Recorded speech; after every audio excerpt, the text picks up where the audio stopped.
Queremos hoje continuar nessa série de pregações sobre os encontros de Jesus. São ao todo 12 encontros que nós vamos estudar e estamos hoje no encontro que Jesus vai ter com um jovem rico. O texto que encontramos, esse texto nós encontramos em Mateus 19, os versículos 16 a 22. Você também tem aqui no calendário o texto que nós vamos ler. Eis que alguém se aproximou de Jesus e lhe perguntou: Mestre, que farei de bom para a vida eterna? Respondeu-lhe Jesus: por que pergunta sobre o que é bom? Há somente um que é bom. E se você quer entrar na vida, obedeça aos mandamentos. Quais? Perguntou ele. Jesus respondeu: não matarás, não adulterarás, não furtarás, não darás falso testemunho. Honra teu pai e tua mãe, e amarás o teu próximo como a ti mesmo. Disse-lhe o jovem: a tudo isso eu tenho obedecido. O que me falta ainda?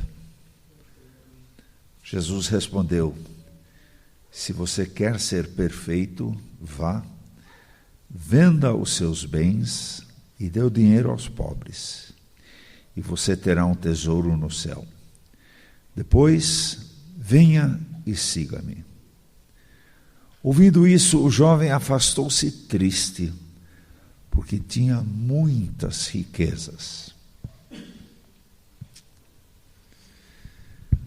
Nesse encontro de Jesus com esse jovem, nós vemos Jesus no finalzinho do seu ministério.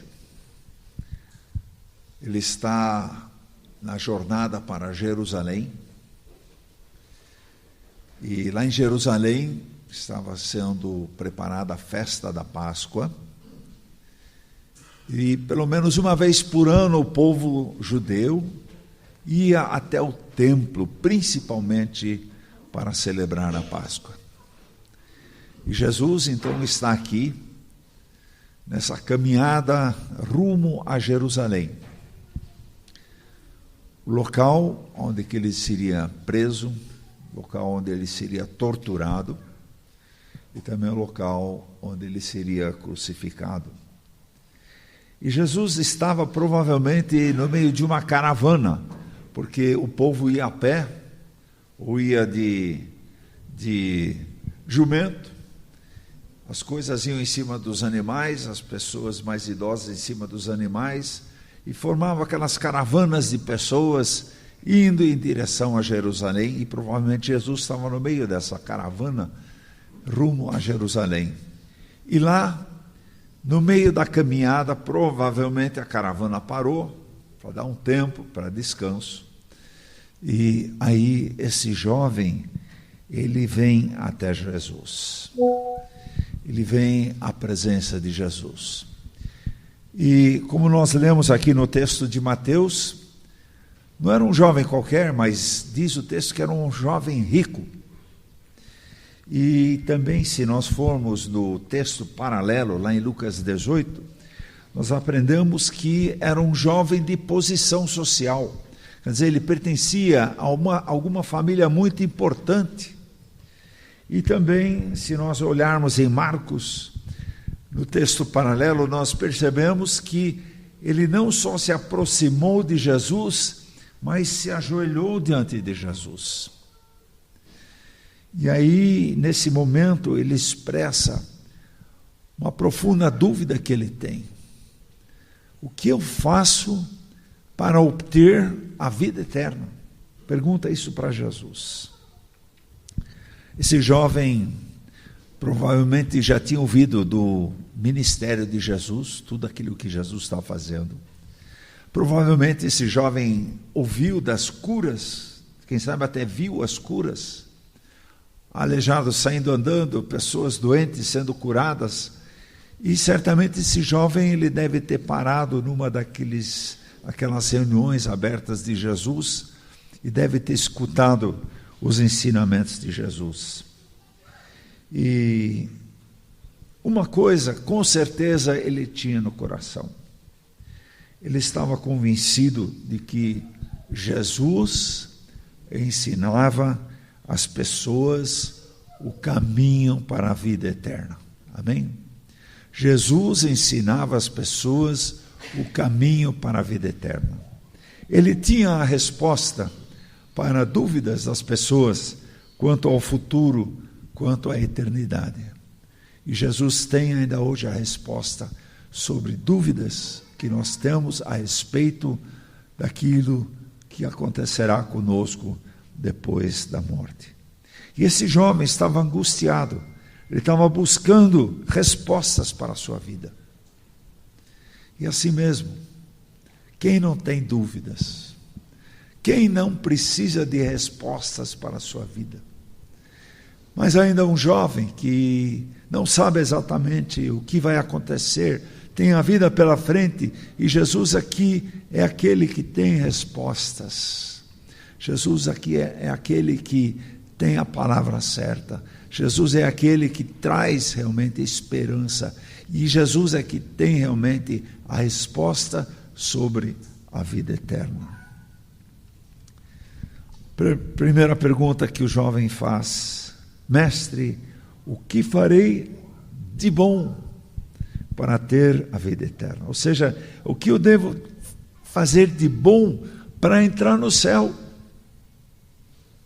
Eu quero ir para o céu, porque eu sei que no céu a vida será feliz e a nossa felicidade será completa no céu. E o jovem também sabia que a vida que vamos ter no céu é uma vida plena, é uma vida na sua totalidade e não limitada, como ela era limitada hoje aqui na terra. Ele sabia que era uma vida muito boa, uma vida excelente, a vida no céu, e ele quer ir para o céu. E quem não quer ir para o céu? Quem não quer ir para o céu? Quem se imagina uma eternidade longe de Deus?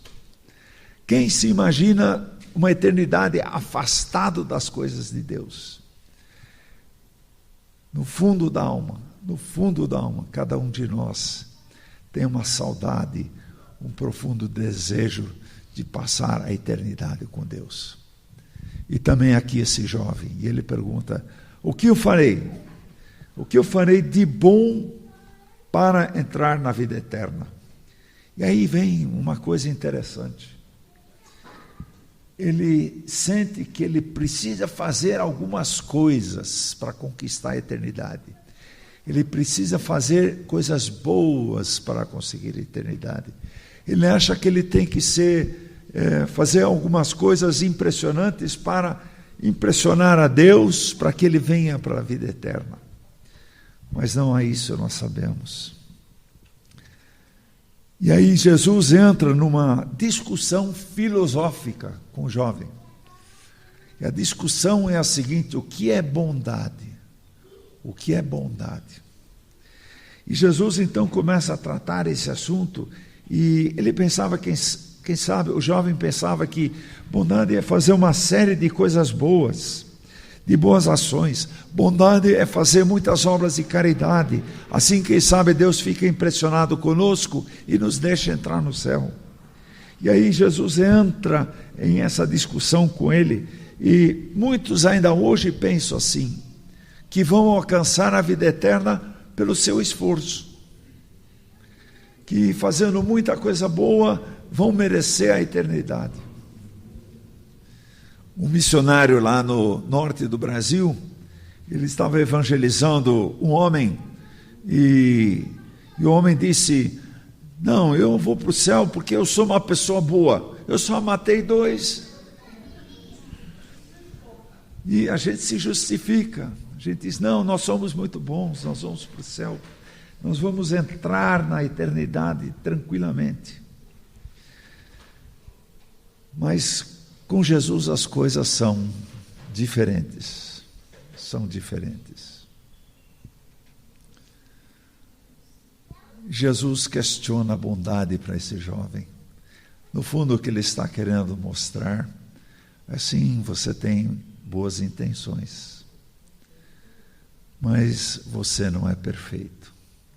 Por isso que depois ele disse: queres ser perfeito. Você não é perfeito. Aí eu me pergunto, quem de nós é perfeito? Quem de nós não precisa do perdão de Jesus e vai direto para o céu, porque nunca pecou? Por isso, não será pelos nossos méritos. A nossa situação é de separação de Deus. E Jesus então questiona, entra nessa discussão filosófica, e interessante que não é através de obras que vamos alcançar a salvação. Não é através daquilo que fazemos ou deixamos de fazer que vamos merecer o céu. Mas Jesus diz claramente que quem crê em mim será salvo, ainda que morrer. Quem crer em mim. E entra aqui uma dimensão que é fundamental para vivermos uma eternidade com Deus, que é a nossa fé. A nossa fé. É a fé em Jesus que leva você à eternidade. Não são as boas obras, o seu empenho, a sua dedicação que vai levar você à salvação, mas a sua fé que vai levar você à vida eterna. E as boas obras, pastor? Quer dizer que crente não precisa ajudar ninguém, não precisa estar incomodado com a dificuldade de um e de outro, porque é salvo, não se preocupa mais com os outros? Não. E aqui encontramos em Efésios a seguinte afirmação: pela graça vocês são salvos mediante a fé. Isso não vem de vós, isso é dom de Deus, quer dizer, é presente de Deus. Até a fé que nós temos, Deus dá. Quer dizer, a nossa participação é 0,000. Mas é pela fé que somos salvos. Isso não vem de vós, é dom de Deus. E veja bem, não de obras, para que ninguém se glorie. Ninguém se glorie. Eu fiz tantas coisas boas. Eu só faltei uma vez ao ano na igreja. Sempre fui para a igreja. Aliás, como é bom estar presente na igreja. Fico feliz com a presença de vocês, porque é bom estarmos juntos. Mas a gente acha que merece, que não merecemos. Porque não de obras, para que ninguém se glorie, porque dá um orgulhozinho, eu sou muito bom, sou muito espiritual. Não é isso. Pois somos feituras dele, criados em Cristo Jesus, para as boas obras, as quais Deus de antemão preparou para que andássemos nelas. Ou seja, as obras não são para a salvação, mas depois da sua salvação, Deus preparou boas obras para que você ande nelas. Ele já preparou. E a pergunta que nos resta é: será que eu entendi já quais são as obras que Deus preparou para mim? A palavra diz que cada um de nós tem boas obras para fazer, para realizar. Será que você já descobriu o projeto de Deus para a sua vida? Ele tem boas obras que Ele preparou para que andássemos nelas. E é maravilhoso descobrir o caminho, as obras que Deus tem para nós. Sabe, não é pesado, é gostoso, porque a gente anda no caminho que Deus preparou para nós. É difícil, é impossível? Não. Se Deus está mandando fazer, é porque você tem condições de fazer. Senão Ele não pediria para você. Deus é um Deus das coisas impossíveis, mas se Ele pede uma coisa aparentemente impossível para você, é que você tem condições de realizar. Amém? Esse é o nosso Deus, Ele preparou as boas obras para que andássemos nela. Esse jovem rico, ajoelhado diante de Jesus, era uma pessoa zelosa. Ele era uma pessoa religiosa. Ele mantinha as tradições religiosas, ele cumpria os ritos da religião, ele zelava pelas boas coisas e ele procurava cumprir todos os mandamentos. E ele fala isso para Jesus. E Jesus diz a ele, então, olha, se você quer a vida eterna, interessante, ele diz, guarde os mandamentos. Interessante. Deve ter sido decepcionante. Sabe quando você precisa de uma resposta e não tem resposta? Aí você vai falar com aquela pessoa que tem todas as respostas. E você acha que a resposta que você vai ganhar é uma coisa fora de série. É assim um passo de mágica, é uma coisa que vai mudar você de uma hora para outra. Mas Jesus diz aqui, guarda os mandamentos. Ou seja, continue a tentar fazer aquilo que você já está fazendo. Que decepção. Eu queria ter uma grande experiência espiritual. Eu queria ter realmente seria um acontecimento especial na minha vida. Jesus me falando sobre a vida eterna. Shazam, e eu já tenho a vida eterna. Mas Jesus diz, volta para a rotina. Continua naquilo que você já está fazendo. Continua. Não vai ser uma grande experiência, não vai ser isso que vai te dar a vida eterna. Continua na caminhada com o Senhor. Continua. Mas eu estou meio cansado, eu quero uma experiência grande. Continua a guardar os mandamentos. Deve ter sido decepcionante para ele. E é interessante que no caminho do Senhor não tem atalho, você já percebeu? Não dá para cortar caminho. Tem que ler a Bíblia. Não tem outro jeito. O ideal seria um comprimido chamado Bíblia. A gente engole, está alimentado. Seria maravilhoso. Mas não. É para sentar e é para ler a Bíblia. Tem que orar? Tem que. Mas eu estou tão cansado. Tem que orar? Tem que. Tem que vir na IBD? Tem que vir para a IBD. Vai aprendendo, passo a passo. Crescimento espiritual. Gente, não é Shazam, não é. É o quê? Guarda os mandamentos. Continua nessa caminhada. Sabe, entre uma grande bênção na tua vida e crescimento espiritual, sabe o que o Senhor escolhe? Crescimento espiritual. Isso que interessa para o Senhor. Sim, Ele nos abençoa, nos dá grandes presentes, nos honra em determinados momentos, de uma forma maravilhosa, inesperada. Mas o Senhor está preocupado com o quê? Com o nosso crescimento espiritual. Esse crescimento espiritual começou quando? No dia em que você entregou a sua vida ao Senhor, e Ele começou a se tornar o seu Senhor. E aí começa a vida de discípulo. E o discípulo anda com o mestre, sempre do lado do mestre, para aprender. Até quando ele vai ser discipulado? Queridos, nunca termina. Por isso que estamos na igreja todo domingo, você já notou isso? A gente sempre de novo precisa o quê? Ouvir o Evangelho, e a gente sempre de novo precisa aprender mais, e de repente o Senhor te dá um entendimento e diz, caiu a ficha. Agora eu entendi. É que nem comigo, eu leio e digo, uau, nunca observei isso antes.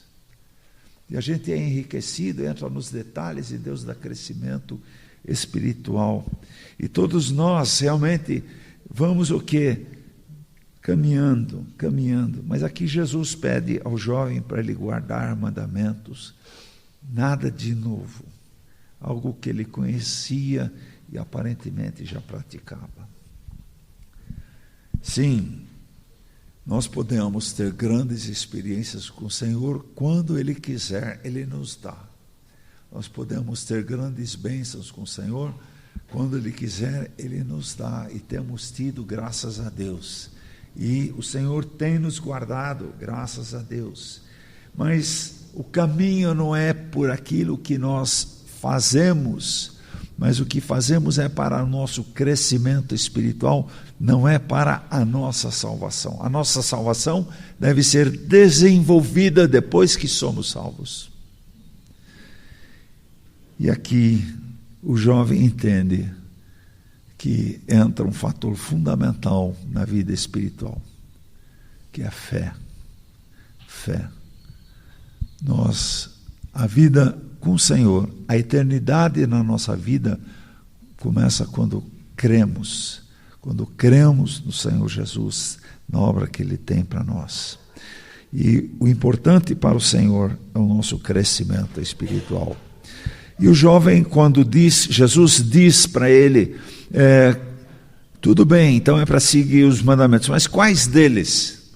Os mandamentos. Mas ele pergunta, quais deles?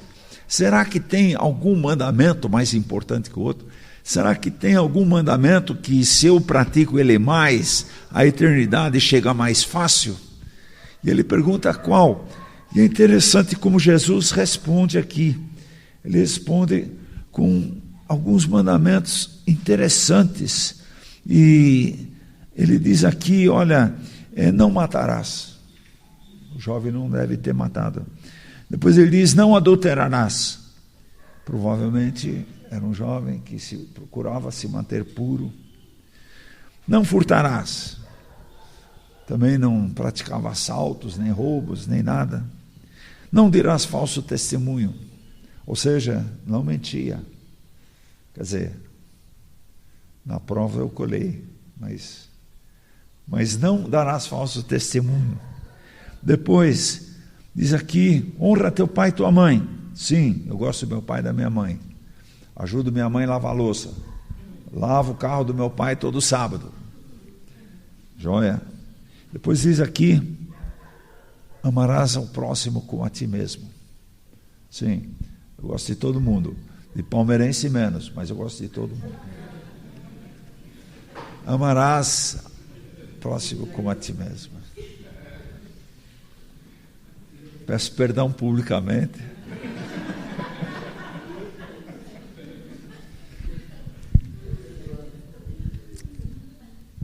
Essa questão das leis, Jesus então menciona aqui exatamente as leis do Novo Testamento que regulam os relacionamentos sociais. Que os mandamentos, como nós vimos na série de pregação que tivemos sobre mandamentos na igreja, nós vimos que tem os mandamentos em relação a Deus e os mandamentos em relação ao nosso relacionamento social. E Jesus menciona aqui exatamente todos os mandamentos de quê? Do relacionamento social. Quem sabe, mostrando para o jovem, quem sabe você tem dificuldades de relacionamento na sua vida. Você está fazendo isso? Deus deu 10 mandamentos. E as pessoas começaram a entender que devem ser cumpridos os 10 mandamentos. Mas, interessante que os religiosos, além dos 10 mandamentos, criaram 248 regras ou mandamentos afirmativos. Então, eu não fiz essa conta. Foi o Russell Norman Chaplin que estudou isso aí e disse o seguinte, na Bíblia tem 248 regras de mandamentos afirmativos, ou seja, o que pode fazer. E tem 365 mandamentos que criaram, além dos 10 mandamentos, que são os mandamentos negativos, ou seja, o que não pode fazer. Então, os judeus tinham 248 regras daquilo que podiam fazer e mais 365 mandamentos negativos daquilo que não podiam fazer. Então, somando os que podem e os que não podem, chegamos a 613 mandamentos. Guarda os mandamentos. 613. Dá para fazer isso? E é interessante que ele diz, olha, tenho procurado guardar os mandamentos. E só uma curiosidade, aí os religiosos judeus davam explicação. São 248 mandamentos daquilo que pode fazer. E segundo os judeus, nós temos 248 órgãos no nosso corpo. Aí o doutor Giovanni pode conferir ou não. 248 órgãos no nosso corpo. Ou seja, toda pessoa tem que ter os mandamentos. E 365 é o número de dias do ano. Então, toda pessoa tem que, durante o ano todo, e aí vem o número 613. 613 é o total de palavras do decálogo. Então, eles faziam uma coisa muito bonita, dizendo, toda pessoa, durante o ano todo, tem que seguir todo o decálogo. Bonito. Mas não dá para cumprir. Não dá para cumprir. Às vezes eu passo no farol vermelho. Eu sei que você não faz isso. Às vezes eu estaciono no lugar proibido. Só um instantinho, eu ia só na loja. Às vezes eu ultrapasso pela direita. E às vezes eu xingo o motoqueiro. Mas eu cumpro os mandamentos. Nós precisamos da graça e da misericórdia de Deus. Precisamos da graça e da misericórdia de Deus. E Jesus aqui mostra, então, para esse jovem que é importante o quê? A questão, primeiro, que ele tinha problemas no relacionamento com pessoas. Ele tinha realmente dificuldade de seguir, e ele tinha dificuldade em quê? Com as posses, com aquilo que ele tinha. E aqui a conversão vem realmente através, em primeiro lugar, de uma decisão de eu me entregar completamente ao Senhor Jesus. Reconhecer que eu sou pecador. E reconhecendo que eu sou pecador, eu confesso os meus pecados ao Senhor e me entrego completamente a Ele. O que significa entrega? Entrega ao Senhor Jesus. Não é só uma entrega intelectual, emocional, mas significa dizer para o Senhor, Senhor, o que eu sou e o que eu tenho não é mais meu. O que eu sou e o que eu tenho, e aqui vão todas as suas posses, é do Senhor. E a gente, no momento que faz essa entrega ao Senhor Jesus, nós somos transformados de donos para mordomos, Sim, quem sabe o Senhor te deu propriedades, deu posses.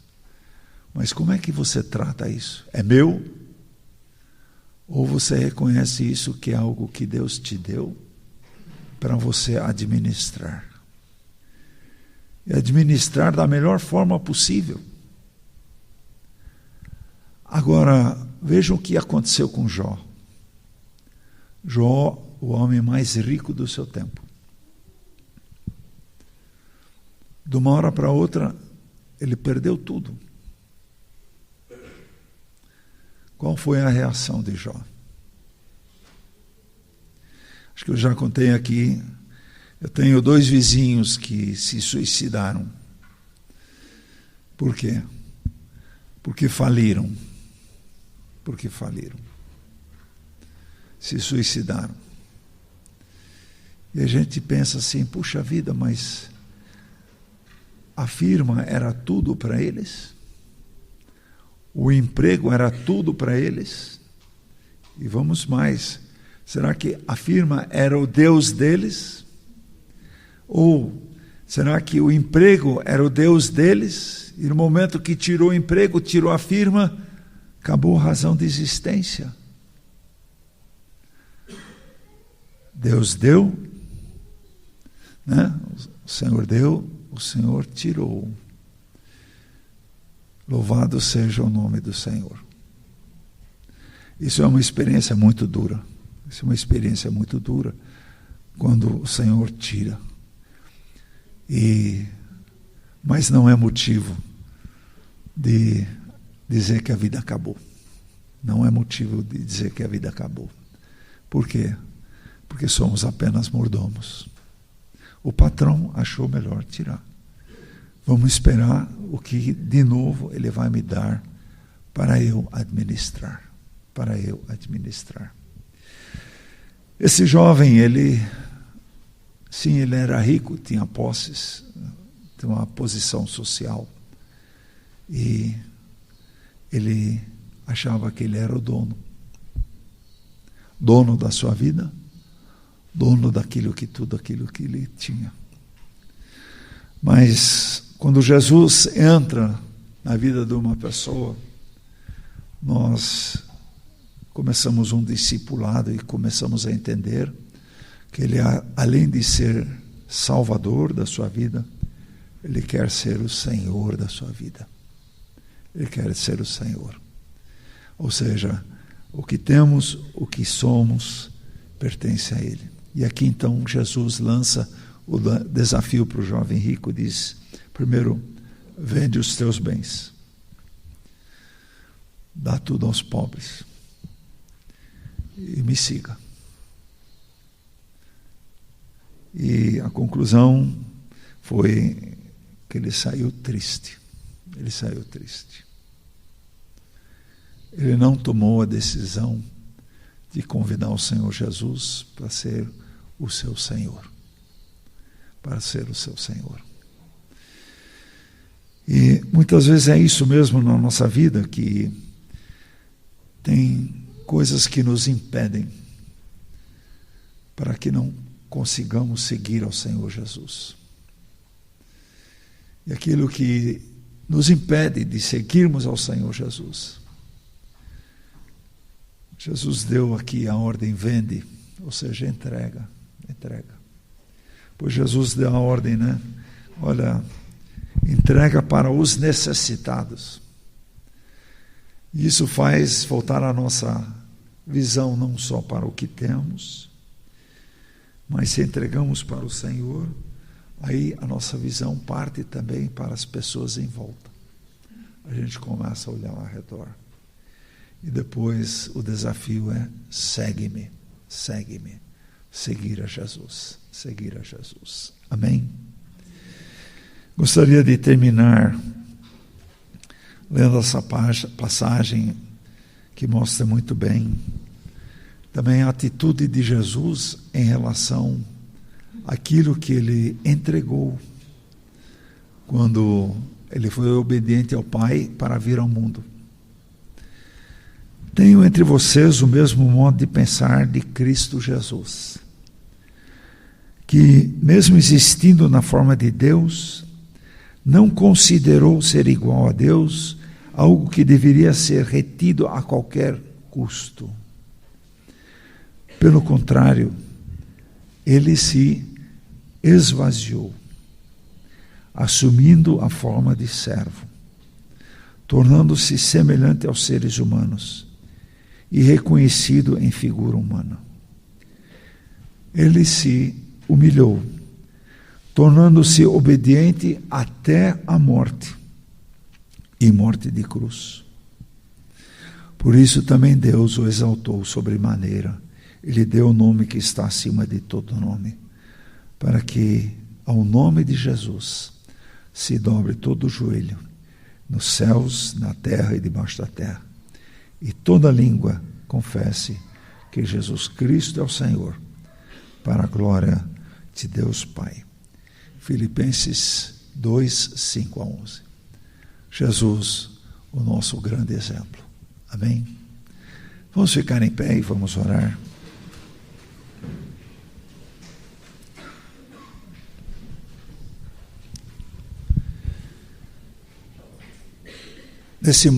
Nessa manhã, ó Pai, nós queremos honrar-te, queremos bendizer o teu nome, queremos glorificar o seu nome, porque o Senhor é o Senhor. Para aqueles que o reconhecem aqui em vida, o Senhor se torna também Senhor da nossa vida e Senhor daquilo que temos, daquilo que somos. Mas um dia todos vão reconhecer que o Senhor é o Senhor. E todo joelho vai se dobrar, reconhecendo o Senhor como Senhor. Por isso, ó Pai, queremos desde já confirmar e convidar para que o Senhor seja o Senhor completo da nossa vida. Que o Senhor realmente assuma a direção completa daquilo que somos e daquilo que temos. Pai, somos mordomos, não somos donos. O Senhor deu e queremos fazer o melhor com aquilo que o Senhor nos tem dado. Queremos honrá-lo através das nossas obras e não usar as nossas obras para eventualmente buscar a salvação no Senhor. Queremos bendizer ao Senhor, porque quando entregamos a nossa vida completamente ao Senhor, o Senhor faz o melhor dela. Obrigado, Pai, pela Tua palavra que mostra isso claramente.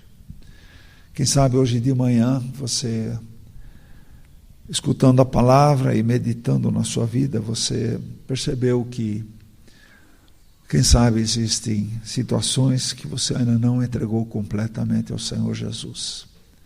Existem áreas na sua vida que você precisa ainda entregar e que você seja 100% do Senhor Jesus.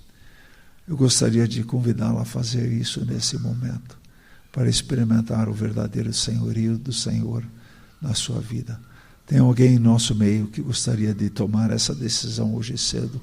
Levante uma de suas mãos para que possamos orar.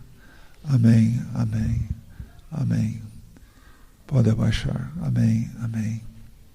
Ó Deus, o Senhor viu aqueles que nessa manhã estão tomando esse compromisso, a decisão de entregar as suas vidas também, os seus pertences, tudo 100% ao Senhor, sabendo que o Senhor cuida muito melhor do que nós mesmos. Eu peço agora, Pai, honra-os, dá a eles a alegria de ser realmente mordomos teus, servos teus. Assim como o Senhor se esvaziou, assim como o Senhor foi servo, também queremos nos esvaziar de nós mesmos, nos tornando servos do Senhor. E abençoe ricamente, Senhor, também a cada um que está aqui presente nesta manhã. Obrigado porque o Senhor fala aos nossos corações e o Senhor faz a obra de transformação. Em nome de Jesus. Amém. Amém.